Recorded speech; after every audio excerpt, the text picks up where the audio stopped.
Hello everyone, welcome to your Hindi channel. और आ गई आपकी रूपाली मैम आपके लिए एक नई चीज़ लेकर। अब ये नई चीज़ क्या है भाई, सीबीएसई में ने अभी रिसेंटली जो है वो क्लास 10th के मॉडल सैम्पल पेपर इशू कर दिए हैं।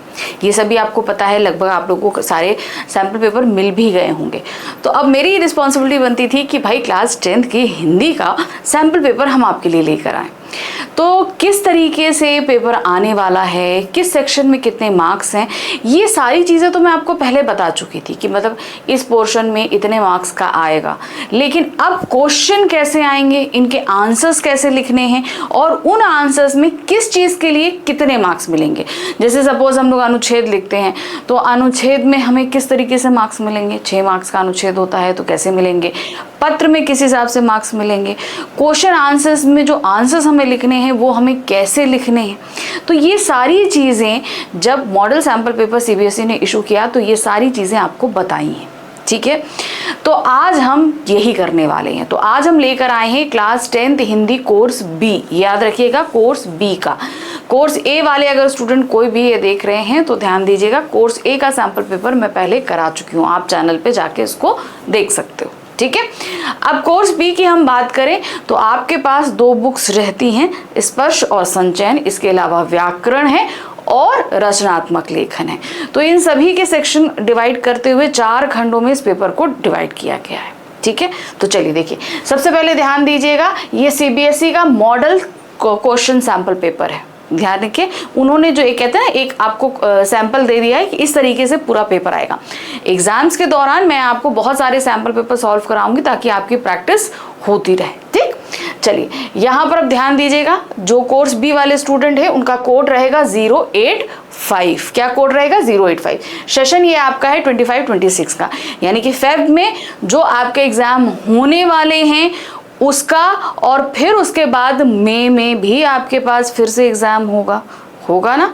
2 एग्जाम होने हैं, मार्च एक आपका फेब में होगा, फिर आपका फिर दोबारा होगा, इस बार 2 एग्जाम होने हैं। तो दोनों में ही सेम तरीके के पेपर आएगा, जैसा अभी हम आपको बताएंगे, ठीक है। चलिए तो ध्यान रखिएगा, हिंदी पाठ्यक्रम बा है। कौन सा है? बा मतलब क्या हो गया? बी। कोड है 085। प्रतिदर्श प्रश्न पत्र का मतलब होता है सैंपल पेपर। कक्षा 10वीं है, सेशन आपका 25-26 का है।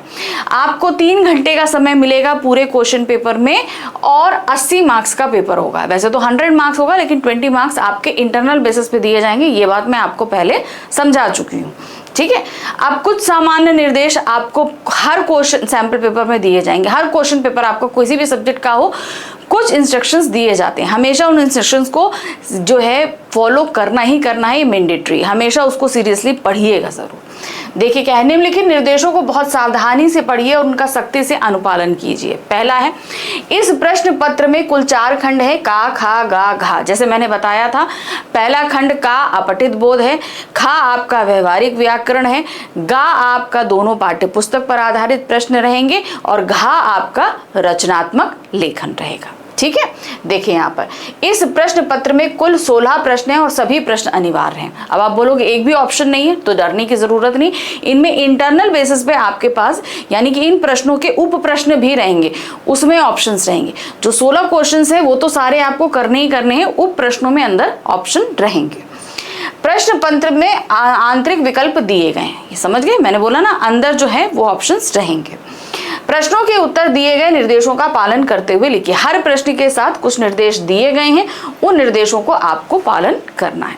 तो सबसे पहले हमारे पास जो क्वेश्चन पेपर में पहला प्रश्न आएगा वो है अपठित बोध, यानी कि आपका क्या है, जो अनसीन पैसेजेस होते हैं उसका सेक्शन आएगा। अब इसमें आपके पास में 2 अपठित गद्यांश आएंगे, दोनों ही आपको करने हैं। तो जो अपठित गद्यांश है उसमें आपके पास बहुविकल्पीय प्रश्न भी है, अति लघु प्रश्न भी है और लघुत्तरीय प्रश्न भी है। 3 तरह के प्रश्न आपके आने वाले हैं। तो ये जो अपठित बोध का सेक्शन है ये आपका रहेगा 14 मार्क्स का। ये आपको दिया है ना, 14 मार्क्स का आपका ये पूरा रहेगा। अब 14 मार्क्स में आपके पास 2 प्रश्न हैं। तो पहला गद्यांश आपका रहेगा 7 मार्क्स का और दूसरा गद्यांश भी आपका 7 मार्क्स का ही रहने वाला है, ठीक है। तो ध्यान दीजिए, निम्नलिखित गद्यांश को ध्यान पूर्वक पढ़कर उस पर आधारित पूछे गए प्रश्नों के उत्तर दीजिए। तो जैसे मैंने आपको बताया, इसके अंदर आएंगे आपके पास में कितने, 5 प्रश्न आएंगे, 3 बहुविकल्पीय प्रश्न आएंगे यानी कि मल्टीपल चॉइस क्वेश्चंस, और 2 आपके सब्जेक्टिव आएंगे। अब हम पढ़ लेते हैं गद्यांश। कार्य करने की क्षमता को योग्यता कहते हैं। यह सभी जीवों में किसी न किसी रूप में अवश्य विद्यमान रहती है। यही व्यक्ति की कार्यक्षमता का प्रमाण होती है। विविध शैक्षिक संस्थानों के माध्यम से इसे अर्जित और विस्तारित किया जा सकता है। सामाजिक उत्थान और देश की प्रगति के लिए योग्य एवं ईमानदार नागरिकों की आवश्यकता होती है। इस हेतु उत्कृष्ट शैक्षिक योजना का क्रियान्वयन आवश्यक है। शिक्षा व्यक्ति में गुणवत्ता का आधान कर योग्यता का निर्धारण करती है। पारिवारिक पृष्ठभूमि उसे मजबूत आधार प्रदान करती है। बच्चे में इसके प्रकटीकरण का आभास सर्वप्रथम माता पिता को होता है। वहीं उसकी योग्यता को परख कर तदनुरूप उत्तरदायित्व सौंपने के लिए उत्तरदायी होते हैं। अब देखिए, हमेशा ध्यान रखिए, 2 गद्यांश में एक गद्यांश थोड़ा सा टफ आएगा। तो इसके लिए मैं सजेस्ट आपको यही करूंगी, जितने हो सके उतने गद्यांशों की प्रैक्टिस आप अभी से शुरू कर दो। इससे कार्य के प्रति निष्ठा जागृत होती है, कार्य सिद्धि अवश्य संभावी हो जाती है। अन्यथा असफल होने पर जीवन में अवसाद का प्रवेश होता है। यानी कि अगर हम हार जाते हैं किसी चीज में तो हमको थोड़ा डिप्रेशन हो जाता है, अरे यार हम थोड़ा निराश हो जाते हैं, उसको अवसाद कहते हैं, जिससे होने वाली सामाजिक और राष्ट्रीय क्षति का अनुमान भी नहीं लगाया जा सकता। अगर मान लीजिए हम दुखी हैं तो हम अपना पूरा कार्य ठीक से नहीं कर पाएंगे, तो इससे समाज को, राष्ट्र को, सभी को नुकसान होगा। महाराज दशरथ और रानी कैकेयी इसके उत्कृष्ट उदाहरण हैं। योग्यता की परख न होने से जहां महाराज दशरथ राम को अवध का राज्य देने का मोह सवर्ण नहीं कर पाते, वहीं कैकेयी राम एवं भरत दोनों की योग्यताओं को पहचानती है। उन्हें सम्यक ज्ञान था कि भरत में भी अयोध्या का राज्य संभालने की योग्यता है, किंतु राम अधर्मी राक्षसों का संहार कर संपूर्ण जगत का मंगल कर सकते हैं। इसीलिए दुनिया में होने वाली अपकीर्ति की परवाह ना करके भी भरत के लिए अवध का राज्य और राम के लिए वनवास की याचना की। यानी कि कैकेयी ने को सभी लोग गलत समझते हैं, लेकिन कहीं ना कहीं कैकेयी ने अगर ये वरदान नहीं मांगे होते राजा दशरथ से, तो शायद राम जो हैं वो सिर्फ एक अयोध्या तक ही सीमित रह जाते, हम उन्हें ना जान पाते। मगर वो उनके अंदर इतना पराक्रम था कि वो दुनिया के सभी राक्षसों का वध कर सकते थे। कैकेयी ने ये बात जानी और समझी, इसीलिए उन्होंने ये नहीं सोचा कि अगर मैं इस तरीके से करूंगी तो पूरे समाज में मेरी जो है बदनामी होगी। उन्होंने इस चीज़ की फिक्र नहीं करी और वरदान मांगे, और यही हुआ भाई। समाज में आज भी कैकेयी को बुरा ही कहा जाता है। अतः संतान को जन्म देना ही माता पिता का कर्तव्य नहीं है, योग्य नागरिक बनाकर योग्यतानुसार राष्ट्र निर्माण में नियोजित करना उससे बड़ा दायित्व है। तो ये कहाँ छपा था? ये दैनिक जागरण से लिया गया है। देखिए, गद्यांश जरूरी नहीं है कि कहीं से भी लिए जा सकते हैं। तो इसको सही तरीके से करने के लिए आपको थोड़े गद्यांश जो है प्रॉपर वे से कोशिश करो। 1 वीक में कम से कम 8-10 गद्यांश हमेशा सॉल्व करो। चलिए, पहला, इसके बाद 3 MCQs हैं। पहला MCQ है, व्यक्ति की कार्यक्षमता का प्रमाण होता है। क्या प्रमाण होता है? शक्ति, योग्यता, शिक्षा या कौशल। तो सही क्या है? वो है आपकी योग्यता। उसकी कार्यक्षमता उसकी योग्यता पर डिपेंड करती है। उत्कृष्ट शैक्षिक योजना की आवश्यकता क्यों होती है? क्यों जरूरी कि उत्कृष्ट शैक्षिक योजना होनी चाहिए? संसाधन के विकास हेतु, शिक्षा के प्रसार हेतु, व्यक्तित्व निर्माण हेतु या योग्यता निर्धारण हेतु। सही क्या है आपका? योग्यता निर्धारण हेतु, यानी कि आपके अंदर वो हुनर हो पन पे। अच्छा, अब ये ध्यान रखिएगा, जिसको आप लोग असर्शन रीजन कहते हैं, ऐसे क्वेश्चन आपके हर गद्यांश पद्यांश में आएंगे, अपठित में भी और पठित में भी। यानी कि कथन और कारण आधारित जो प्रश्न है वो एक प्रश्न ऐसा आएगा जरूर। अब ऐसा ही प्रश्न देखिए यहाँ दिया है, निम्नलिखित कथन और कारण पर विचार करते हुए उपयुक्त विकल्प चुनिए। पहला कथन क्या है? कैकेयी महाराजा दशरथ से अधिक बुद्धिमान थी। कारण है, वह राम और भरत की योग्यताओं को अच्छी तरह जानती थी। तो मेरे हिसाब से कथन सही है और इसका कारण भी जो है वो सही है। तो कथन और कारण दोनों सही है। चलिए, अब 3 आपके एमसीक्यूज हो गए, अब 2 आपके आएंगे बहुविकल्पी। तो 3 नंबर के एमसीक्यू हो गए, 2-2 नंबर के आपके यहाँ पे क्या हो जाएंगे, ये वर्णात्मक प्रश्न रहेंगे। तो 4 नंबर के ये और 3 नंबर के ये, तो 7 नंबर का एक गद्यांश होगा। क्वेश्चन है, देश की प्रगति के लिए योग्य एवं ईमानदार नागरिकों की आवश्यकता क्यों होती है? क्योंकि भाई देखिए, अगर ईमानदार व्यक्ति नहीं होगा तो देश क्या प्रगति कर पाएगा? क्योंकि भाई गलत चीजें, भ्रष्टाचार कभी भी देश को प्रगति के पथ पर नहीं ले जा पाएंगी, जाहिर सी बात है ना। तो देखिए क्या है, योग्यता से कौशल का विकास होता है। अब यहाँ पर आपको क्या दिया गया है, हर क्वेश्चन में आपको डिटेल में आंसर नहीं दिया रहेगा। यहाँ पर जो सैंपल पेपर आपको दिया गया, इसमें आपको सिर्फ पॉइंट्स दिए गए हैं, मगर इसका मतलब ये नहीं है कि आपको आंसर पॉइंट्स में लिखने हैं। आपको हमेशा, मतलब जब भी कोई क्वेश्चन हमारे पास आएगा तो हमें उससे रिलेटेड 2-3 पॉइंट्स हमारे दिमाग में एकदम से आ जाएंगे, ठीक है। हमें अगर अच्छे से पता है सारी चीजें, तो उन 2-3 पॉइंट्स में हमेशा ध्यान रखना कि अगर 2 नंबर का क्वेश्चन है तो आपको 2 पॉइंट्स को ही 2-2 लाइन में डिस्क्राइब करना है, क्योंकि इनकी वर्ड लिमिट 25 to 30 वर्ड्स होती है, इसलिए हमें ज्यादा नहीं बढ़ना है। चलिए देखते हैं, ईमानदारी से आर्थिक बचत काम में रफ्तार आती है, ठीक है। ईमानदारी रहती है तो आर्थिक बचत भी हम कर पाते हैं और काम भी रफ्तार। देश के प्रति लगाव एवं कार्य करने से देश का विकास होता है। तो इन 3 पॉइंट्स में से कोई भी आप 2 पॉइंट लोगे, केवल 2 बिंदु अपेक्षित हैं, इन 2 बिंदुओं को ही आपको यहाँ पर डिटेल में लिख देना है। बस याद रखना कि आंसर 25 to 30 वर्ड्स के अंदर होना चाहिए। नेक्स्ट क्वेश्चन है, महाराज दशरथ और रानी कैकेयी के उदाहरण से आप क्या समझते हैं? उन्होंने क्या बताया महाराज दशरथ और कैकेयी? ये देखिए क्या है, योग्यता की परख में सावधानी बरतने के लिए। इन दोनों में सबसे अच्छा था कि यहाँ दशरथ जहाँ मुंह में काम कर रहे थे, रानी कैकेयी ने वहां पर उन दोनों की दक्षता को परखा था। निर्णय भावनाओं से नहीं बुद्धि से होता है, हमेशा ध्यान रखना। इमोशनल होकर निर्णय नहीं लिया जाता। कार्य क्षमता को समझकर जिम्मेवारी देना। अब कार्य क्षमता, भरत और राम दोनों ही सक्षम थे, लेकिन भरत की सक्षमता इतनी थी कि वो एक राज्य संभाल सकते थे, लेकिन राम इतने ज्यादा पराक्रमी और सक्षम थे कि वो पूरे विश्व के राक्षसों का वध कर सकते थे, है ना। तो इसलिए दोनों की को उनकी कार्य क्षमता के अनुसार ही कैकेयी ने अपने आप को बुरा बना के काम का विभाजन किया था।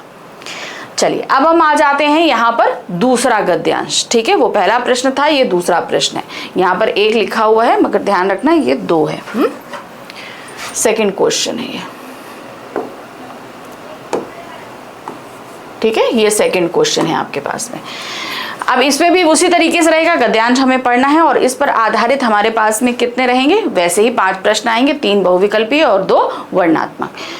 दीप प्रज्वलन आदि संस्कृतियों का अभिन्न अंग रहा है। दीप प्रज्वलन यानी कि दीपक को जलाना बहुत सारी संस्कृतियों का अंग है। धार्मिक अनुष्ठान किसी भी पंथ का अंग रहा है। धार्मिक अनुष्ठान किसी भी पंथ का हो, दीप प्रज्वलन के बिना आज भी संपन्न नहीं माना जाता। या कोई भी हो, बिना दीप जलाए आप उसे पूरा नहीं मान सकते। दीपावली और गुरु नानक जयंती हमारे 2 प्रमुख दीप पर्व हैं। इन 2 दिनों पे मतलब बहुत सारे दीपक जलाए जाते हैं, दीपावली में भी और गुरु पर्व पे भी। जगमगाते आवासीय और कार्य परिसर जनमानस के हर्षो उल्लास की अभिव्यक्ति देते हैं, उनमें आशा एवं उत्साह का संचार करते हैं। आवासीय, शैक्षिक, औद्योगिक भवन, यहाँ तक कि नाभिकीय संयंत्र का शिलान्यास या किसी भी कोटि की संगोष्ठी का उद्घाटन हम अनिवार्यतः दिया जलाकर करते हैं। यानी कि हमारा घर हो, कहीं पर ऑफिस का नींव रखी जा रही, कुछ भी हो, हम दीपक जरूर जलाते हैं।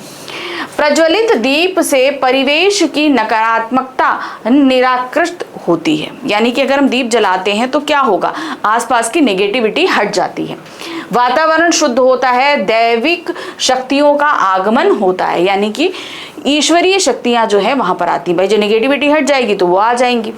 अधिसंख्य व्यक्ति क्लेश, विवाद और भ्रांतियों से त्रस्त इसलिए हैं चूंकि उन्हें जीवन के परम उद्देश्य और इसकी अधिप्राप्ति के आवश्यक साधनों और विधियों का ज्ञान नहीं। बहुत सारे लोग ऐसे हैं कि जो अपने जीवन में बहुत ज़्यादा क्लेश, बहुत ज़्यादा दुखों से परेशान है। क्यों? क्योंकि उन्हें इन सारे जो संस्कार हैं उनका पूरी तरीके से ज्ञान नहीं है। उद्देश्य की स्पष्टता से सुसंगत सोच और उसी अनुरूप संगत निर्मित करेंगे तो अभीष्ट की प्राप्ति होगी। अगर हम सही तरीके से सब कुछ करेंगे तो जो हम चाहते हैं वो हमें प्राप्त होगा। प्रकाश ज्ञान और देवत्व का प्रतीक है। प्रकाश ज्ञान और देवत्व का प्रतीक है। अंधकार कितना भी हो एक जलते दिए से लुप्त हो जाता है। अंधकार रूपी अज्ञान को मिटाने से दीपक की भूमिका निर्विवाद होती है। यह दीपक उस सद्बुद्धि और विवेक का है जो एक और व्यक्ति की प्रभु से निकटता स्थापित करता है और दूसरों को सन्मार्ग पर चलने की प्रेरणा देता है। ठीक है, तो ये क्या है? अच्छाई का प्रतीक है। यह हमें सही रास्ते पर ले जाता है। आवरण धोखा दे सकता है। बाह्य चमक दमक और लीपापोती की आतुरता में अंतःकरण की उपेक्षा हो सकती है। अपने मूल दैनिक रूप की पहचाने निखारते रहें तो जीवन सार्थक रहेगा। मतलब हमें बाहरी रूप से अपनी चमक दमक को नहीं दिखाना, हमें अपने व्यक्तित्व को अंदर से निखारना है। चलिए अब ध्यान दीजिएगा। अब हमारे पास 3 बहुविकल्पीय प्रश्न हैं। इसमें क्या है? अंधकार को किसके समान बताया गया है? मूर्खता, अज्ञान, क्लेश या निराशा। तो अंधकार को किसके समान बताया गया है? अज्ञान के समान। अगर हमारे पास ज्ञान नहीं है, क्योंकि दीपक के माध्यम से उन्होंने जहां ज्योति और सब चीजों के बारे में बताया, तो ये दीपक क्या है? दीपक है ज्ञान। हमें सही तरीके से ज्ञान पता होना। ये नहीं, ज्ञान का मतलब ये नहीं कि हम बाहरी चमक दमक लेके आए, हमें अपने व्यक्तित्व को निहारना है। प्रकाश को देवत्व का प्रतीक क्यों कहा गया है? प्रकाश फैलाने से, सद्बुद्धि के प्रकार से, अंधकार को दूर करने से, भगवान की आरती करने से। तो प्रकाश को देवत्व का प्रतीक इसलिए कहा गया है क्योंकि यह प्रकाश फैलाने से है। तो अब देखिए यहां पर क्या है? प्रकाश देवत्व का प्रतीक इसलिए है, वो प्रकाश फैला रहा है। प्रकाश फैला रहा है क्यों? मतलब वो ज्ञान दे रहा है लोगों में। ज्ञान होगा तो सब में देवत्व स्वतः ही आ जाएगा। चलिए अब जैसे हमने बताया था, कथन और कारण आधारित हर गद्यांश या काव्यांश में प्रश्न आपके पास आएगा। तो आपके पूरे पेपर में 3 गद्यांश हैं और 1 काव्यांश है, जिसमें 2 अपठित हैं, 1 पठित आएगा और 1 पठित काव्यांश आएगा आपका बुक से, स्पर्श बुक से। ठीक है, निम्नलिखित कथन और कारण पर विचार करते हुए उपयुक्त विकल्प चुनिए। यहाँ पर क्या दिया गया है? किसी भी संगोष्ठी का उद्घाटन दिया जलाकर होता है। ठीक है, संगोष्ठी का मतलब क्या होता है? कोई मीटिंग है या कुछ है, दिया अक्सर प्रज्वलित होता है कि नहीं होता है? आपने स्कूलों में भी देखा है, ऑफिस में देखा है, ज्योत प्रज्वलित की जाती है। कारण दीप प्रज्वलन से वक्ता में आशा और उत्साह का संचार होता है। तो मेरे हिसाब से क्या है? कथन और कारण जो है वो कहीं ना कहीं थोड़ा सा मेल नहीं खा रहा। पहला से ध्यान दीजिए, कथन तो सही है लेकिन कारण इसलिए गलत है क्योंकि इससे पॉजिटिविटी बढ़ती है। देखिए ये जो आंसर दिया गया है ये अपने आप में सही है, हम नहीं कह रहे हैं कि ये गलत है, लेकिन ये चीज गद्यांश में मेंशन नहीं है।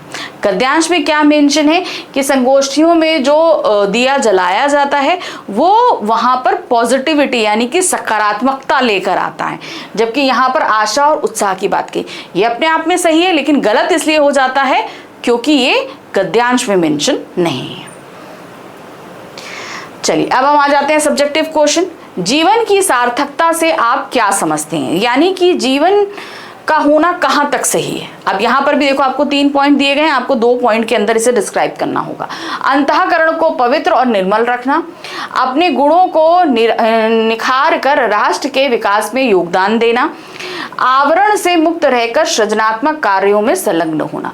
तो कोई भी आप इसमें जो इसके बारे में आप अच्छे से लिख सकते हो, कोई भी 2 पॉइंट उठाना, क्योंकि ज्यादा तो लिखना नहीं है, मुश्किल से 2-2 लाइन लिखनी है 25 से 30 शब्दों के अंदर, तो उनको आप यहां पर लिख देना। नेक्स्ट क्वेश्चन है, दीपक की भूमिका को स्पष्ट कीजिए। अब यहाँ पर जो दिया जल रहा है उसकी भूमिका को हमें स्पष्ट करना है। क्या दिया गया है? दीपक ज्ञान और प्रकाश का प्रतीक है। बिल्कुल सही है। सद्बुद्धि और विवेक का है और आत्मिक विकास के लिए। तो कोई भी ले लो, जैसे पहले के स्टार्टिंग के 2 लो, दीपक ज्ञान और प्रकाश का प्रतीक है। तो दीपक जहां हम जलने के साथ ही हमें ज्ञान अज्ञान अंधेरा को दूर करता है, यानी कि अज्ञानता रूपी अंधकार दूर होता है और हमें ज्ञान की प्राप्ति होती है, और प्रकाश फैलाता है। इन 2 के प्रतीक के रूप में इस गद्यांश में लिया गया है। वहीं सद्बुद्धि और विवेक का है, क्योंकि जब हमें ज्ञान की प्राप्ति होती है तो हमें सद्बुद्धि और विवेक स्वतः ही आ जाता है, जिससे जिससे हम अपने निर्णयों को सही तरीके से ले सकते हैं और अपने जीवन को सुचारू रूप से चला सकते हैं। तो इन 2 पॉइंट्स को लेकर आप यहाँ पर लिख सकते हैं। चलिए अब हम आ जाते हैं खंड खा। किस पे आए हैं? खंड खा। खंड का आपका कितना था? 14 मार्क्स का। 7 मार्क्स के 2 क्वेश्चन थे जो कि आपके अपठित गद्यांश थे। अब हम आ जाते हैं अपने खंड खा जो कि व्यवहारिक व्याकरण आधारित है। अब व्यवहारिक व्याकरण क्या है? आपके पास व्याकरण के 4 टॉपिक दिए गए हैं। पहला है पदबंध, दूसरा है रचना के आधार पर वाक्य रूपांतरण, तीसरा है समास और चौथा है मुहावरे। इन चारों पे आपके सामने 5-5 प्रश्न आएंगे और उसमें से आपको सिर्फ 4-4 प्रश्न करने हैं। ठीक है। अब जैसे आप क्वेश्चन नंबर 3 देख रहे हो, यहाँ पर पदबंध आधारित आपके सामने 5 प्रश्न रखे जाएंगे और इनमें से आपको सिर्फ कितने करने हैं? 4 प्रश्न करने हैं। तो 4 टॉपिक पे 4-4 प्रश्न करोगे तो टोटल 1-1 मार्क्स क्वेश्चन रहेंगे, तो कितना हो जाएगा? 16 मार्क्स का। तो ये व्यवहारिक व्याकरण हमारा कितना होगा? पूरा सेक्शन खा ये रहेगा 16 मार्क्स का। 4-4 नंबर के 4 प्रश्न आपके यहाँ पर आएंगे।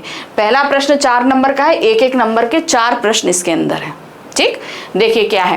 पहला है यहाँ पे पदबंध पर आधारित 5 प्रश्नों में से किन्हीं 4 प्रश्नों के उत्तर लिखने। पहला है सर्वनाम पदबंध का प्रयोग करते हुए एक वाक्य बनाइए। अब कोई भी सेंटेंस आपको बनाना है जिसमें सर्वनाम शब्द आया हो। ठीक है। अब जैसे सर्वनाम पदबंध का कोई भी वाक्य स्वीकार्य, जरूरी नहीं आप ये लिखो, जैसे निसंदेह अगले साल तुम मेरे समक्ष हो जाओगे। अब इसमें आप बोलोगे कि मैम सर्वनाम पदबंध कहाँ है? तो यहाँ पर आप ये देखिए, यहाँ पर तुम शब्द जहां पर आ रहा है तुम, तो ये सर्वनाम है, तो इसके नीचे निसंदेह अगले साल तुम, ये के पूरा का पूरा ये हमारा क्या हो जाएगा? ये सर्वनाम पदबंध होगा। निसंदेह अगले साल तुम, ये हमारा सर्वनाम पदबंध है। चलिए नेक्स्ट आते हैं। ये लड़का हमेशा कोई ना कोई शरारत करता रहता है। रेखांकित का पदबंध होगा। अब देखिए कहां तक आ गया। हमेशा पदबंध में ध्यान रखना कि जो अंडरलाइन वर्ड आ रहे हैं उसमें लास्ट वर्ड क्या है? लास्ट वर्ड आपका क्रिया है, तो ये क्या हो जाएगा आपका पूरा का पूरा पदबंध? क्रिया पदबंध। हमेशा कहीं से भी कोई भी जो शब्द अंडरलाइन हो रहे हैं उनके लास्ट वर्ड पे आप देना। लास्ट वर्ड जो पद होगा वही पूरा पदबंध कहलाएगा। नेक्स्ट है क्रिया विशेषण पदबंध का एक उदाहरण देकर वाक्य में प्रयोग कीजिए। ठीक है, तो अब हमें क्रिया विशेषण का देना है। पक्षियों की सायंकाली चहचहाहट शनय शनय शीर्ण होने को थी। अब यहाँ पर क्रिया विशेषण पदबंध, तो अब यहाँ पर ये जो शनय शनय है ये क्या है?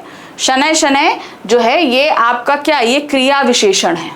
ठीक है, अब ये क्या है? ये कैसे आएगा? यहाँ पर शीर्ण होने को यहाँ पर आप कर सकते हो सायंकालीन पक्षियों की सायंकालीन चहचहाहट शनय शनय शीर्ण होने को थी। तो शनय शनय शीर्ण जो है ये पूरा का पूरा आपका विशेषण पदबंध, क्रिया विशेषण पदबंध रहेगा। ठीक, चलिए नेक्स्ट आ जाते हैं। तलवार की सीध में धरती फटती ही जा रही थी। वाक्य में रेखांकित पदबंध की पहचान। अब यहां पर देखिए क्या है? तलवार की सीध में धरती। अब धरती क्या पदबंध है? आप बता सकते हो धरती क्या है? धरती जाहिर सी बात है संज्ञा है, तो पूरा का पूरा पदबंध आपका संज्ञा पदबंध हो जाएगा। चलिए नेक्स्ट आते हैं। पास में एक सुंदर और शक्तिशाली युवक रहा करता था। पंक्ति में प्रयुक्त विशेषण पदबंध चुनकर लिखिए। अब ध्यान दीजिए यहाँ पर जो है सुंदर और शक्तिशाली ये युवक की विशेषता को बता रहा है, तो हमें क्या करना है? तो यहाँ पर आप ऐसे कर सकते हो, पास में एक सुंदर और शक्तिशाली, ये पूरा आपका क्या हो जाएगा? विशेषण पदबंध हो जाएगा। सुंदर और शक्तिशाली भी अपने आप में पदबंध है और पास में एक अगर लिख दोगे पूरा भी तो भी वो विशेषण पदबंध के अंतर्गत ही आने वाला है।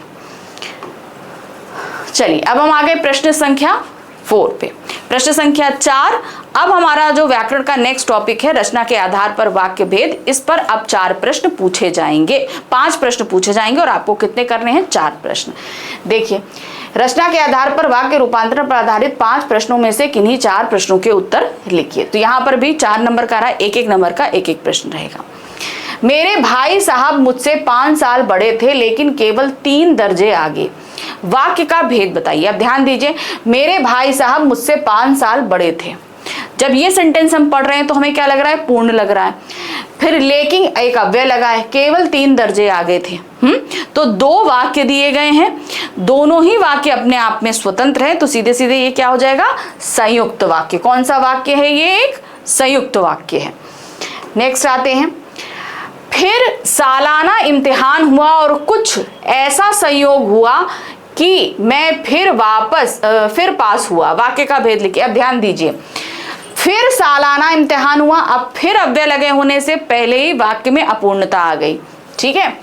और कुछ ऐसा संयोग हुआ, अब और लगे होने से ये मत समझना कि ये संयुक्त वाक्य। ध्यान देना, पहला सेंटेंस यहां पर है, ये आपका पहला सेंटेंस है और ये दूसरा सेंटेंस है कि मैं फिर पास हुआ, ठीक है। अब यहां पर की और फिर जैसे 2 अव्यय लगे हुए हैं, तो ये कौन सा वाक्य होगा, जाहिर सी बात है ये होगा आपका मिश्र वाक्य। कौन सा वाक्य है, मिश्र वाक्य। क्यों, आप खाली और देख के ये कंफ्यूजन नहीं करना कि और लगा सीधे संयुक्त हो गया। ये देखो और किन के बीच में लगा हुआ है, उनके आगे और सेंटेंस तो नहीं है। जैसे यहाँ पर 3 सेंटेंस दिए हैं, फिर सालाना इम्तिहान हुआ, कुछ ऐसा संयोग हुआ, मैं फिर पास हो गया। 3 सेंटेंस है यहाँ पर, है ना, मगर पहले सेंटेंस में ही फिर लग गया है, इसलिए ये मिश्र वाक्य के अंदर आ जाएगा।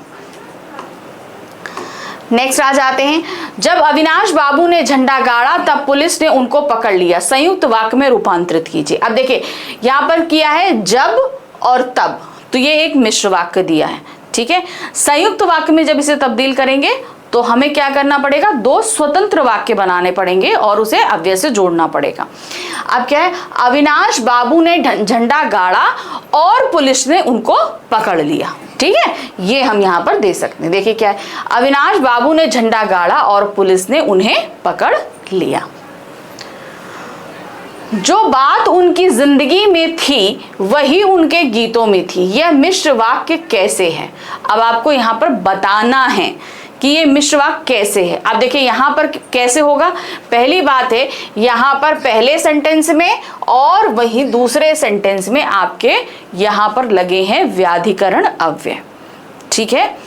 पहला वाक्य जो है वो पूर्ण रूप से स्वतंत्र नहीं है, वो अपने अर्थ को बयां नहीं कर पा रहा है, इसलिए वो किस में आ जाता है, मिश्र वाक्य में। देखिए क्या है, प्रधान उपवाक्य है जो बात उनकी जिंदगी में थी, और आश्रित उपवाक्य है वही उनके गीतों में थी, ठीक है।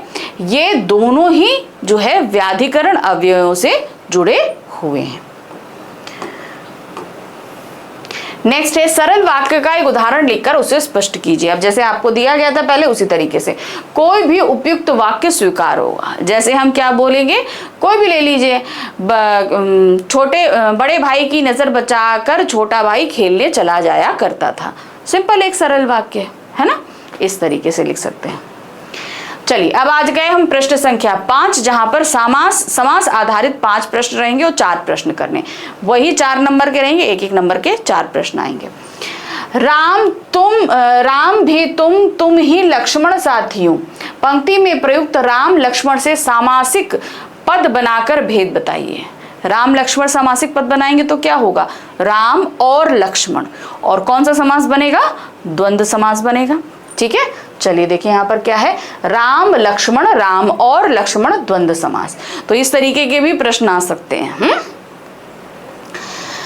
करुणा कर समासिक पद में प्रयुक्त पूर्व पद और उत्तर पद अलग करके समास का नाम लिखिए। अब करुणा कर, पूर्व पद क्या है, करुणा, और उत्तर पद क्या है आपका यहाँ पर कर, ठीक है। करुणा कर, पूर्व पद करुणा, उत्तर पद कर। विग्रह करेंगे, समास हमें पता करना है तो हमें विग्रह करना ही पड़ेगा। अब यह क्या है, करुणा करने वाला अर्थात ईश्वर, ठीक है। तो ये क्या होगा, बहुव्रीहि समास, क्योंकि करुणा कर तीसरे पद की तरफ इशारा कर रहा है। तीसरा पद कौन सा है, ईश्वर।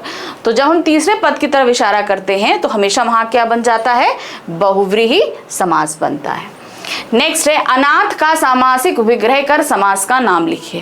अनाथ, तो यहाँ पर अ शब्द क्या है, उपसर्ग है, ये पूर्व पद है, और पूर्व पद जब आपका उपसर्ग हो तो वहां पर क्या होता है, आपका अव्यय भाव समास। देखिए यहाँ पर क्या है, जिसका नाथ ना हो।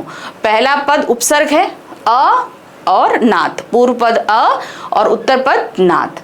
तो जिसका नाथ ना हो अव्ययभाव समास। अव्ययभाव समास क्यों हो रहा है? क्योंकि पूर्व पद आपका यहाँ उपसर्ग आ रहा है।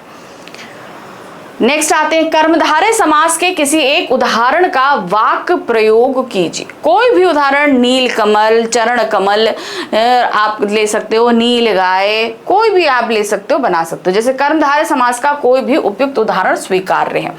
अब कर्मधारय समास में हमने जैसे बताया एक विशेषण होता है, एक विशेष होता है, ठीक है। तो नील गगन भी हो सकता है, तो यहाँ पर हम क्या बोलेंगे? नील गगन के तले है नील सरोवर में कमल खिले। कुछ भी लिख दो, कोई भी ऐसा जिसमें आपका कर्मधारय समास आ रहा हो। नेक्स्ट है त्रिभुज का सामासिक विग्रह कर समास का नाम लिखिए। त्रिभुज क्या मतलब होता है? तीन भुजाएं, जिसकी तीन भुजाएं हो त्रिभुज होता है, ठीक है। अब पहला पद संख्यावाची है त्रि, तो यहां पर ये कौन सा समास हो जाएगा? द्विगु समास। कौन सा समास होगा? द्विगु समास। तीन भुजाओं का समाहार यानी कि द्विगु समास। चलिए नेक्स्ट आ जाते हैं अब हम मुहावरे पर। हमारा जो चौथा टॉपिक है वो कौन सा है? मुहावरे। मुहावरे पर आधारित 5 प्रश्नों में से किन्हीं 4 प्रश्नों के उत्तर दीजिए। 5 प्रश्न आएंगे और 4 देने। क्या दिया है? भाई साहब का रुद्र रूप देखकर डैश जाते। उपयुक्त मुहावरे द्वारा रिक्त स्थान दीजिए। तो क्या हो जाते थे? प्राण सूख जाते, जान निकल जाती। कोई भी मुहावरा यहाँ पर आप दे सकते हो। देखिए क्या है? प्राण सूख जाते। भाई साहब का रुद्र रूप या रौद्र रूप देखकर प्राण सूख जाते, यानी कि बहुत ज्यादा डर जाते। हक्का बक्का रह जाना मुहावरे का वाक्य में प्रयोग किया। हक्का बक्का रह जाना यानी कि आश्चर्यचकित हो जाना। इसके लिए आपको एक वाक्य बनाना। देखिए क्या है? वजीर अली के जाने के बाद कर्नल हक्का बक्का रह गया। अन्य उपयुक्त वाक्य भी स्वीकार्य होंगे। ये तो आपकी बुक से कारतूस चैप्टर से ही लिया गया है, तो कोई भी आप यहां पर बना सकते हैं। आंखों में धूल जोकना तथा आंखों में बसाना मुहावरे में अंतर स्पष्ट कीजिए। आंखों में धूल जोकना मतलब क्या होता है? धोखा देना। आंखों में बसाना यानी कि किसी को बहुत ज्यादा प्यार देना या प्यार करना। तो ये है दोनों आंखों से रिलेटेड, लेकिन दोनों का जो है वो क्या होता है? अर्थ अलग अलग है। अब जैसे यहाँ दिया आंखों में धूल झोंकना यानी धोखा देना, आंखों में बसाना यानी कि अत्यधिक स्नेह करना या प्रेम करना, कुछ भी कह सकते हैं आप। फिल्म की संवेदना किसी 2 से 4 बनाने वाले का गणित जानने वाले की समझ से परे थी। पंक्ति में मुहावरा चुनकर वाक्य में प्रयोग कीजिए। पंक्ति में मुहावरा क्या है? 2 से 4 बनाना। अब 2 से 4 बनाने का तात्पर्य यहाँ पर क्या होता है? जाहिर सी बात है, ये लोग जो लोग व्यापारी करते हैं यानी कि बहुत ज्यादा मुनाफा कमाते हैं, कम से ज्यादा बनाते हैं। 2 से 4 बनाना, अत्यधिक मुनाफा कमाना। मुहावरे के साथ प्रयुक्त कोई भी वाक्य स्वीकार होगा। अब आप इससे रिलेटेड कोई भी बना सकते हो, जैसे कि आप यहाँ पर दे सकते हो वैभव के पिताजी एक कुशल व्यापारी हैं क्योंकि वह 2 से 4 बनाने के हुनर को जानते हैं। कोई भी आप वाक्य यहाँ पर लिख सकते हैं। नेक्स्ट आते हैं, गायन इतना प्रभावी था कि वह अपनी डैश लगा। उचित मुहावरे द्वारा रिक्त स्थान की पूर्ति कीजिए। अब यहाँ पर क्या है? गायन इतना प्रभावी था कि वह अपनी डैश करने लगा। अब अपनी की जगह मुहावरा क्या आएगा? सुध बुध खोने लगा। इतना प्रभावी था कि हमें होश ही नहीं रहा कि क्या गायन हो रहा है क्या नहीं हो रहा है। चलिए अब हम आ जाते हैं खंड गा पे। खंड गा हमारी दोनों पाठ्य पुस्तक पे आधारित रहेगा, ध्यान रखिएगा, स्पर्श और संचयन पे, ठीक है। अब संचयन तो हम अलग कर देते हैं, पहले स्पर्श को समझिए। स्पर्श बुक हमारी 2 भागों में विभक्त है, काव्य खंड और गद्य खंड। काव्य खंड में 7 अध्याय हैं और गद्य खंड में 7 अध्याय हैं। अब इनमें से प्रश्न कैसे आएंगे? सबसे पहले हम लेते हैं काव्य खंड। काव्य खंड के 7 अध्यायों में से कोई भी एक कविता या दोहा कोई भी आपको रख दिया जाएगा और उस पर आधारित आपसे 5 बहुविकल्पीय प्रश्न पूछ लिए जाएंगे। पहले तो इससे आएगा, फिर उसके बाद आएगा आपके पास इन्हीं अध्यायों 7 अध्यायों में से आपके सामने 4 प्रश्न रखे जाएंगे। आपको 3 प्रश्न करने होंगे, ठीक है। तो ये दो तरीके से मल्टीपल चॉइस क्वेश्चंस भी हैं और सब्जेक्टिव क्वेश्चन भी, सेम एज इट इज गद्य खंड में होगा। गद्य खंड में 7 अध्याय दिए गए, 7 अध्यायों में से किसी भी चैप्टर से एक गद्यांश रख दिया जाएगा और उस पर आधारित आपसे 5 बहुविकल्पीय प्रश्न पूछे जाएंगे। तो ये आपका हो जाएगा कितना, 5 नंबर का। फिर उसके बाद जो आपके पास क्वेश्चन आंसर्स पूछे जाएंगे, 4 में से 3 करने होंगे, 2-2 नंबर के प्रश्न होंगे, 3 आप करोगे तो 6 नंबर के हो जाएंगे। तो 5 और आपका 6 कितना, 11 नंबर का। तो काव्य खंड 11 नंबर का और गद्य खंड 11 नंबर का, ठीक है। और ये आप यहाँ पर ध्यान दें, ये 24 नंबर का आपके पास यहाँ पर क्या आ रहा है, 24 नंबर के आपके यहाँ पर प्रश्न है, ठीक है। चलिए देख लेते हैं। सबसे पहले 5 नंबर का यहाँ पर हमारे पास अब पठित गद्यांश है। निम्नलिखित पठित गद्यांश को पर आधारित बहुविकल्पीय प्रश्नों के सर्वाधिक उपयुक्त उत्तर वाले विकल्प चुनकर लिखिए। देखिए क्या है, बाइबिल और दूसरे पावन ग्रंथों में नूह नाम से एक पैगंबर का जिक्र मिलता है। तो अब क्या है, अब ये कौन सा, पहली लाइन से हमें समझ में आ गया चैप्टर कौन सा है। अब कहा दूसरों के दुख में दुखी होने वाले, ठीक है। उनका असली नाम लश्कर था, लेकिन अरब में उन्हें नूह के लक़ब से याद किया गया। वह इसलिए कि आप सारी उम्र रोते रहे। तो उनका नाम क्या था, लश्कर था, लेकिन सारी उम्र रोते रहे, इसलिए उनका नाम नूह का लक़ब रख दिया गया। इसका कारण एक जख्मी कुत्ता था। नूह के सामने एक बार एक घायल कुत्ता गुजरा। नूह ने उसे धुतकारते हुए कहा, दूर हो जा गंदे कुत्ते। इस्लाम में कुत्तों को गंदा समझा जाता है। कुत्ते ने उसकी धुतकार सुनकर जवाब दिया, ना मैं अपनी मर्जी से कुत्ता हूं, ना तुम अपनी पसंद से इंसान। बनाने वाले ने सबको तो वही एक है, यानी कि मुझे कुत्ता भी उसी ईश्वर ने बनाया है और तुम्हें इंसान भी बनाया है। तो इस तरीके से इस बात से जो है लश्कर को बहुत ही ज्यादा पछतावा हुआ और इस पछतावे के चलते वो सारी उम्र रोते रहे, जिसकी वजह से वो नूह नाम से प्रसिद्ध हुए। चलिए अब इन पर है 5 बहुविकल्पीय प्रश्न। पहला प्रश्न है, बाइबिल को किस प्रकार का ग्रंथ माना जाता है, पावन, धार्मिक, नीति या न्याय। तो चैप्टर में कैसे दिया गया है, पावन ग्रंथ, पहली लाइन में दिया गया है पावन ग्रंथ, है ना। अरब ने उनको नूह के लक़ब से याद किया। इस पंक्ति में लक़ब का क्या अर्थ है, नाम, पदवी, पैगंबर या ग्रंथ। तो सही क्या है, ये पैगंबर। लक़ब का मतलब क्या होता है, पैगंबर। पैगंबर से आप क्या समझते हैं, धर्मगुरु, धर्मसेवी, धार्मिक या धर्म प्रवर्तक। तो सही क्या है, ये आपका धर्म प्रवर्तक, जो धर्म को सब जगह बताते हैं कि भाई धर्म में ये सारी चीजें, तो उन्हें हम क्या बोलते हैं, पैगंबर। चौथा प्रश्न है, लश्कर को नूह के नाम से क्यों याद करते हैं, क्या कारण, लश्कर को नूह के नाम से क्यों याद करते हैं। देखिए, पश्चाताप करने के कारण, गलती का एहसास करने के कारण, अफसोस में रोते रहने के कारण, कुत्ते से नफरत करने के कारण। तो इसका रीजन क्या था, यह है अफसोस में रोते रहने, क्योंकि उन्होंने कुत्ते को धुतकारा था, तो इस बात के अफसोस से वो सारी उम्र रोते रहे थे। चलिए, हमने जैसे बताया था हर गद्यांश पद्यांश में एक असर्शन रीजन यानी कि कथन और कारण जरूर आएगा। देखिए यहाँ पर भी आ गया है ना। निम्नलिखित कथन और कारण पर विचार करते हुए उपयुक्त विकल्प का चयन करके लिखिए। कथन क्या है, ना मैं अपनी मर्जी से कुत्ता हूं, ना तुम अपनी पसंद से इंसान हो। ये स्टेटमेंट तो था। कारण, सबको बनाने वाला एकमात्र ईश्वर है। तो यही चीज उन्होंने कही थी। तो यहाँ पर क्या है, ये कथन और कारण दोनों सही हैं। जो कथन कहा गया है, और क्योंकि भाई कुत्ता भी अपनी पसंद से नहीं बना और ना ही तुम अपनी पसंद से इंसान बने, जो बना रहा था उसने अपनी पसंद से दोनों को बनाया है। चलिए अब प्रश्न संख्या 8 आ जाएंगे। तो प्रश्न संख्या 8 में हमारे पास में क्या है कि आपके गद्य खंड के जो 7 चैप्टर्स हैं उनमें से आपके पास प्रश्न आ रहे हैं, वर्णनात्मक प्रश्न। ठीक है, क्या दिया है, निम्नलिखित गद्य पाठों के आधार पर निम्नलिखित 4 प्रश्नों में से किन्हीं 3 प्रश्नों के उत्तर लगभग 25 से 30 शब्दों में लिखिए। ठीक है, अब ये आपका 6 नंबर का रहेगा।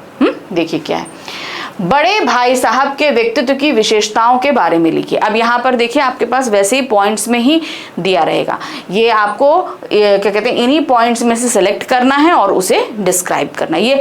ये गलती मत करना कि आपको भी आंसर पॉइंट में लिखने हैं, ऐसा नहीं है। याद रखना, आपको आंसर पॉइंट्स में नहीं लिखने हैं, आपको ये पॉइंट्स दिए जा रहे हैं, इनमें से कोई भी 2 पॉइंट आप लेंगे और उसे डिस्क्राइब करेंगे। याद रखिए 25 से 30 शब्दों के अंदर ही उत्तर देना है। में ज़्यादा देने की कोशिश मत करना, क्योंकि इससे टाइम वेस्ट है और मार्क्स आपको मिलने नहीं है। तो आप बड़े भाई साहब के व्यक्तित्व विशेषता, पहली बात तो थे वो अध्ययनशील थे, हमेशा पढ़ते ही रहते थे, परिवार और छोटे भाई के लिए चिंतित रहते थे, ये चीज भी उसमें दिखाई गई है। भाई की शिक्षा तथा सजग परिवेश के प्रति सजग थे, यानी कि वो चाहते थे कि मेरा भाई पढ़ता रहे। ठीक है, कोई भी 2 पॉइंट आप यहां पर ले लीजिएगा और उसी पर लिखिएगा। अब आ जाते हैं आपका खा प्रश्न। खा प्रश्न क्या है? 26 जनवरी 1931 के दिन को अपूर्व दिन क्यों कहा गया? डायरी का एक पन्ना पाठ के आधार पर बताइए। सीताराम सिकसरिया जी की ही डायरी का एक पन्ना हमें इस चैप्टर में रखा गया था, हमने पढ़ा था। 26 जनवरी 1931 को कलकत्ता की हिस्ट्री में अपूर्व कहा गया। क्यों? क्योंकि इससे पहले कलकत्ता में इतना बड़ा स्वतंत्रता आंदोलन कभी छिड़ा ही नहीं था। इतने बड़े स्केल पे कभी भी लोगों ने बढ़ चढ़कर भाग नहीं लिया गया था, इसीलिए इसे अपूर्व कहा गया था। देखिए क्या, कोलकाता में दूसरे स्वतंत्रता दिवस का आयोजन हुआ था। ठीक है, स्वतंत्र भाई पहला कब मनाया गया था? 1930 में, ये आपका वर्षगांठ थी। प्रायः सभी मकानों पर राष्ट्रीय ध्वज फहराना और चारों ओर उत्सव का माहौल था, और जिस स्केल पे ये प्रबंध किए गए थे ऐसा कभी था ही नहीं, इसीलिए क्या कहा जाएगा? इसे अपूर्व। नेक्स्ट है, तातारा ने निकोबारियों के प्रेम करने के कारणों को स्पष्ट कीजिए। देखिए क्या, तातारा से निकोबारी इतना प्रेम क्यों करते थे? क्योंकि भाई तातारा सबसे बात था तो वो नेक दिल था, जब भी कोई उसे मदद के लिए पुकारता वो दौड़ा चला जाता, कभी ये नहीं सोचता कि भाई मेरे गांव का है या दूसरे गांव का है। तातारा एक नेक और मददगार व्यक्ति था, दूसरों की सहायता के लिए तत्पर था, व्यक्तित्व आकर्षक तथा आत्मीय स्वभाव था। तो अब इसमें उसकी विशेषताएं कोई भी 2 उठाइए और उसे यहाँ पर पूरे डिटेल में लिख दीजिए। 4th क्वेश्चन है, शैलेंद्र कवि नहीं गीतकार थे कैसे? अब बताइए, क्योंकि भाई शैलेंद्र हम लोग लिखा ना, तीसरी कसम के शिल्पकार शैलेंद्र, वो चैप्टर है ना, तो आप वहां पर देख रहे हो ना कि उन्होंने कवियों जो गीत लिखे, कवि तो पहले थे फिर गीतकार बने, क्योंकि उनके गीतों में ऐसा लगता था सुनकर कि वाकई वो हम उन गीतों के अंदर जी रहे हैं, है ना।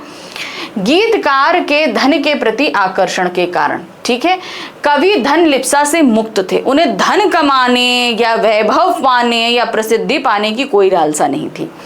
गीत और जिंदगी में सरोकार का अभाव था, ठीक है। कविता में करुणा तथा जूझने का संकेत था। उनकी, हमने बोला ना, जितने भी गीत उनके लिखे, उसमें वो सारी भावनाएं, वो सारे गीत थे जिनमें हम अपने आप को डूबा हुआ महसूस करते हैं। चलिए अब आ गए हम प्रश्न संख्या 9। यहाँ पर काव्यखंड आधारित जो हमारे 7 अध्याय हैं, उनमें से कोई भी कविता का एक अंश यहाँ पर रखा जाएगा। देखिए क्या है, निम्नलिखित पठित काव्यांश पर आधारित बहुविकल्पीय प्रश्नों के सर्वाधिक उपयुक्त उत्तर वाले विकल्प चुनकर लिखिए। अब ये कविता कहाँ से ली गई है? पर्वत प्रदेश में पावस से ली गई है ना, कविता है ना।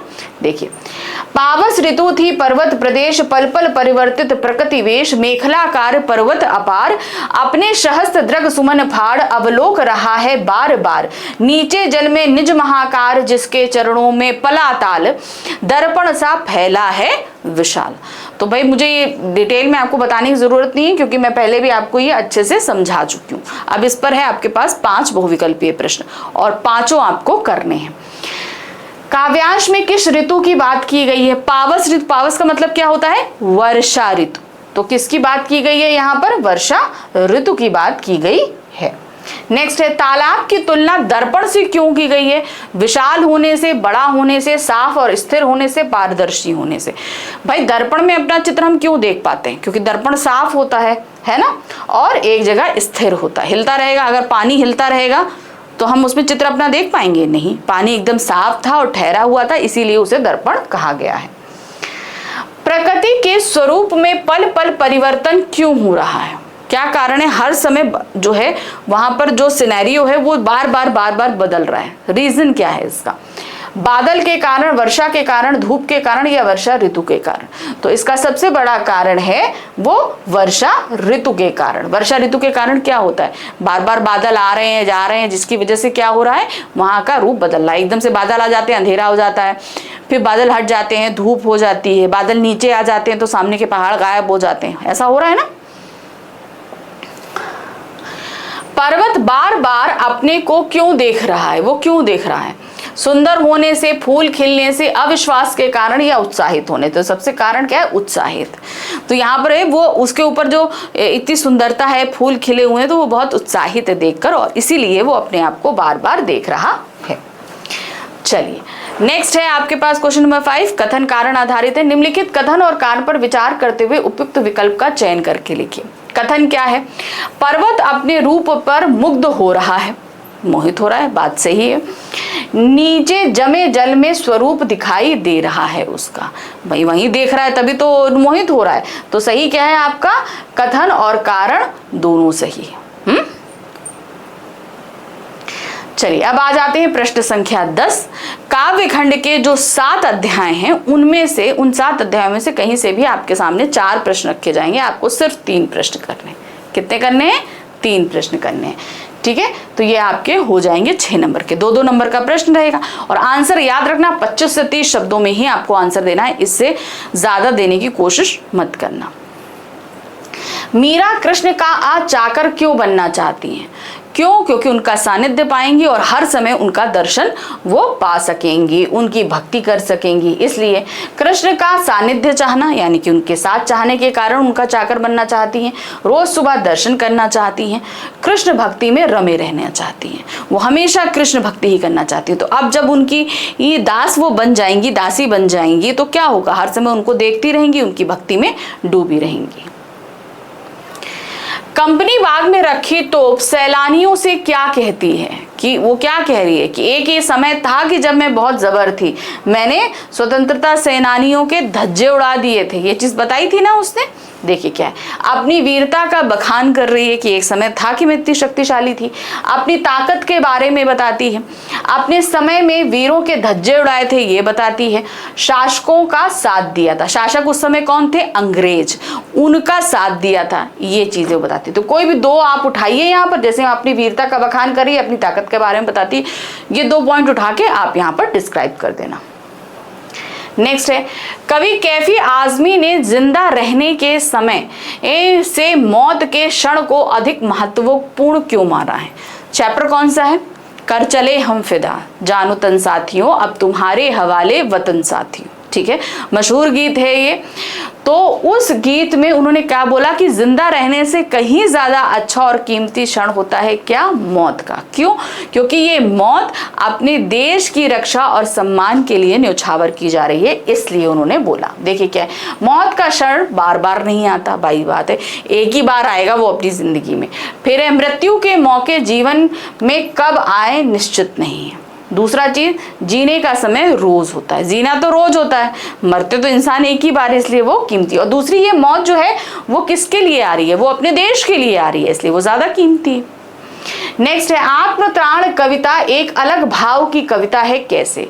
हाँ, आत्मत्राण कविता इसलिए अलग है, रविन्द्रनाथ ठाकुर द्वारा लिखी गई ये कविता खास तौर से ये बताती है हमें कि हम लोग जब ईश्वर से प्रार्थना करते हैं तो अपने दुखों को कम करने के लिए कहते हैं, अपनी तकलीफों को हरने के लिए बोलते हैं, बोलते कि नहीं? लेकिन यहाँ पर कवि ने ऐसा कुछ नहीं बोला। कवि क्या कह रहे हैं कि भाई आप मेरे दुख को कम मत करो, आप मेरे ऊपर जितना चाहो उतना दुख, लेकिन मेरे अंदर की शक्ति बनाकर रखो कि मैं उन दुखों से खुद लड़ सकूं, मेरे अंदर वो अविश्वास ना आए कि एक पल के लिए भी मैं आपके अस्तित्व पर शंका करूं, ये चीज उन्होंने कही है। तो देखिए क्या है, अन्य प्रार्थना गीतों से अलग है, ईश्वर से कष्टों को दूर करने का निवेदन नहीं करना है, हम उनसे बोल ही नहीं रहे कि आप मेरे कष्टों को दूर करिए, कष्टों को जीतने की शक्ति और सामर्थ्य की इच्छा, ये बात उन्होंने बताई कि भाई मेरे अंदर इतना सामर्थ्य है, इतनी इच्छा है कि मैं अपने से लड़ सकता हूँ। चलिए अब हम यहाँ पर आ जाते हैं क्या दिया गया है, पूरक पाठ्य पुस्तक संचयन के निर्धारित पाठों पर आधारित निम्नलिखित 3 प्रश्नों में से किन्हीं 2 प्रश्नों के उत्तर लगभग 40 से 50 शब्दों में देने हैं आपको। अब यहाँ पर क्या दिया गया है, आपकी जो संचयन बुक है उसमें 3 अध्याय दिए गए हैं। कौन कौन से? हरिहर काका, सपनों कैसे दिन और टोपी शुक्ला। इन 3 चैप्टर में से आपको 3 प्रश्न रखे गए हैं, कोई भी 2 प्रश्न करने हैं। 2 प्रश्न, जो भी आप प्रश्न के उत्तर देंगे वो 50 से 60 शब्दों में, यहाँ पर 40 से 50 शब्दों के बीच में होंगे। अब इनका जो आपको मार्क्स मिले, एक क्वेश्चन के लिए आपको 3 नंबर मिल रहे हैं, तो जब 2 प्रश्न करोगे तो कितने हो जाएंगे? 6 नंबर के। ठीक है, चलिए। तो आप में से बहुत सारे बच्चे मुझे ये कमेंट करते हैं कि मैम 2 ही क्वेश्चन तो लिखने हैं, तो सिर्फ 2 ही चैप्टर पढ़ते हैं। नहीं, आपको तीनों के तीनों चैप्टर पढ़ना है। इसका रीजन क्या है, मान लीजिए आपको 3 क्वेश्चन दिए 3 चैप्टर से और आपने सिर्फ 2 चैप्टर रेडी किए हैं। आपने हरिहर काका तैयार कर लिया, टोपी शुक्ला तैयार कर लिया, सपनों कैसे दिन आपने उसको नहीं पढ़ा। अब क्वेश्चन क्या आ गया, अब आपको हरिहर काका से जो प्रश्न पूछा गया उसका आंसर आपको आता है, आप लिख लोगे, लेकिन टोपी शुक्ला से जो क्वेश्चन पूछा गया वो उसका आंसर आप नहीं बना पा रहे हो। तो इस कंडीशन में, और सपनों कैसे दिन से आपसे जो क्वेश्चन पूछा गया है वो तो आपने पढ़ा ही नहीं है, तो इस कंडीशन में क्या होगा, आप सिर्फ एक क्वेश्चन का आंसर दे पाओगे। तो अपने लिए ऑप्शंस खुले रखो, तीनों के तीनों चैप्टर पढ़ना। ठीक, पहला क्वेश्चन यहाँ पर दिया है, दोस्ती के लिए समान उम्र का होना आवश्यक नहीं होता। इस कथन के पक्ष में हरिहर काका पाठ के आधार पर विचार व्यक्त कीजिए। अब आप तो बोलोगे मैम ये तो टोपी शुक्ला का क्वेश्चन हरिहर काका में दे दिया। देखिए, हरिहर काका की दोस्ती किसके साथ थी? लेखक के साथ थी ना? थी कि नहीं थी? बहुत ही नजदीकी थी। देखिए क्या है, दोस्ती के व्यवहारिक और वैचारिक कारण हैं। दोस्ती क्यों होती है? जिससे हमारे विचार मिलते हैं, जिससे हमें हमारा व्यवहार मिलता है, उससे हम दोस्ती करते हैं। तो यहाँ उम्र का कोई तकाजा ही नहीं रह सकता। भाई 4 साल का बच्चा 80 साल के बुढ़े से भी दोस्ती कर सकता है, बस उनके विचार मिलने चाहिए, है कि नहीं? काका का पड़ोस में रहना तथा बचपन से ही लेखक को दुलार करना। काका के कोई बच्चे नहीं थे, लेकिन लेखक के साथ उनकी बहुत अच्छी बॉन्डिंग थी, तो वो उनकी दोस्ती अच्छी थी। आपस में खुलकर बात करना, आपसी प्रेम और स्नेह और सहयोग आदि।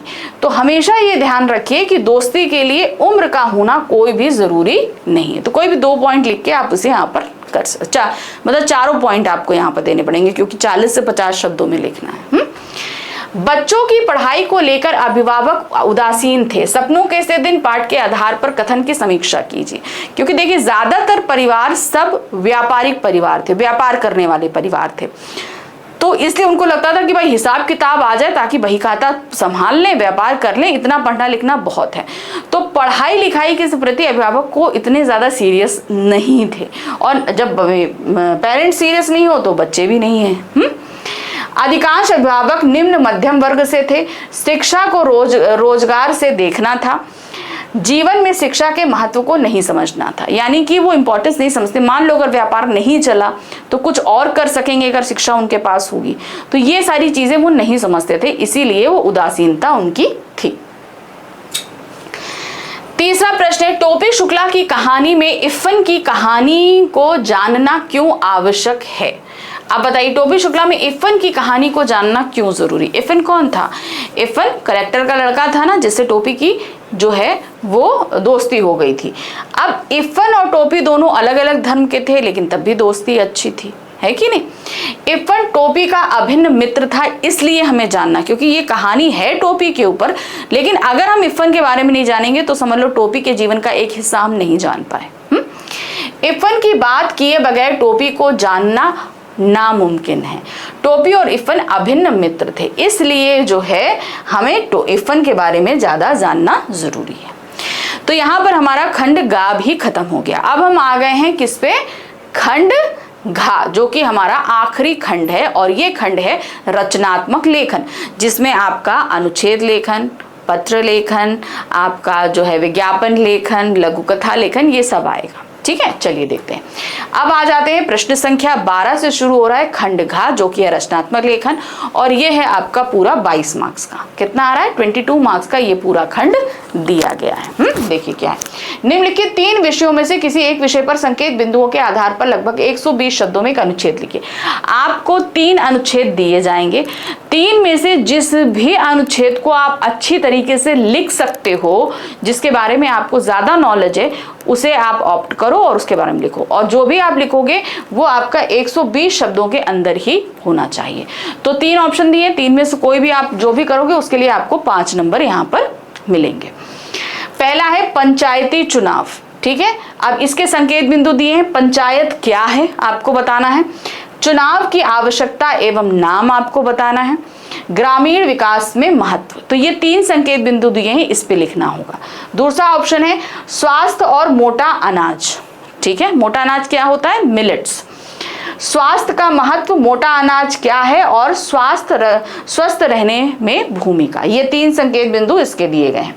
नेक्स्ट है महानगर में स्वच्छ हवा का संकट। आप सभी को पता है महानगरों में इतना पोल्यूशन होता है कि हमें जो है जो फ्रेश एयर होती है वो नहीं मिल पाती है। अब इस पे क्या दिया गया, महानगर क्या है पहले आपको ये बताना पड़ेगा, स्वच्छ हवा की आवश्यकता क्यों है हमें ये बतानी पड़ेगी, स्वास्थ्य और जीवन पर प्रभाव, ठीक है। तो जिस भी हमेशा जरूरी नहीं तो ये आएंगे, ये तो आपको ऐसे इस तरीके से 3 दिए जाएंगे। अब इनमें आपको मार्क्स किस तरीके से मिलेंगे, देखो ये अब जानना जरूरी है, कैसे लिखोगे इनको मार्क्स। आप जो आप विषय वस्तु लिख रहे हो, जो विषय वस्तु जो अंदर मैटर लिख रहे हो उसके लिए आपको 3 नंबर मिल रहे हैं। भाषा की शुद्धता यानी कि मिस्टेक, और जो हम लोग आम बोलचाल की भाषा नहीं लिखनी, पहली बात तो ये है, हमने हमेशा बताई है कि जो हम लोग लिखते हैं वो भाषा और आम बोलचाल की भाषा में फर्क होता है हिंदी में, तो भाषा की शुद्धता पर ध्यान देना। प्रस्तुति यानी कि प्रेजेंटेशन, प्रेजेंटेशन में स्टार्टिंग की 2 लाइनें और एंड की 2 लाइनें बहुत इंपॉर्टेंट होती हैं, तो इनको बहुत ही सोच समझ के लिखना, ठीक है। प्रेजेंटेशन जैसे मैं आप लोगों को बोलती हूँ ना, रचनात्मक लेखन का हर एक काम आप फ्रेश पेज से किया करो तो वो प्रेजेंटेशन अच्छा होगा, तो उसके लिए 1 अंक। तो इस तरीके से 5 नंबर ये हो जाएंगे।